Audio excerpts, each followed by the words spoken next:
ఎవడెళ్ళడు. కానీ ఇన్ని చోట్ల తిరిగి నాకు పెద్ద సర్కిల్ ఉందండి అంటాడు. నాకు వాళ్ళు తెలుసండి, వీళ్ళు తెలుసండి అంటాడు.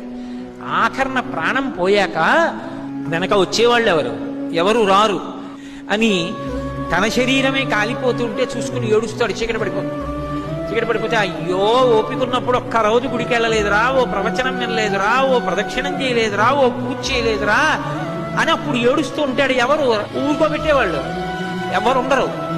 అప్పుడు అక్కడ ఎవరూ లేకపోతే చచ్చిపోయిన వాడు ఏడిచి 1000 మాటలు చచ్చిపోతాడని నేనున్నాను, ఏడవకురా, ఇంకో శరీరం ఇస్తానని చెప్పడానికి అక్కడ కూర్చున్నాను పార్వతి అన్నాడు. ఆయన్ని పట్టుకుని శ్మశానవాసి అని చెప్పి నింద చేయడం కన్నా కృతజ్ఞత ఇంకొకటి ఉంటుందా? అంతకన్నా అసహ్యకరమైన విషయం ఇంకోటి ఉంటుందా? అలా అన్నవాడు అసలు మనుష్యుడు అనిపించుకోవడానికి వాడు యోగ్యుడే. కాబట్టి అందుకు కూర్చున్నాను పార్వతి, అంతేకాని నాకు సరదా పుట్టి శ్మశానానికి వెళ్ళి కూర్చోలేదని చెప్పాడు.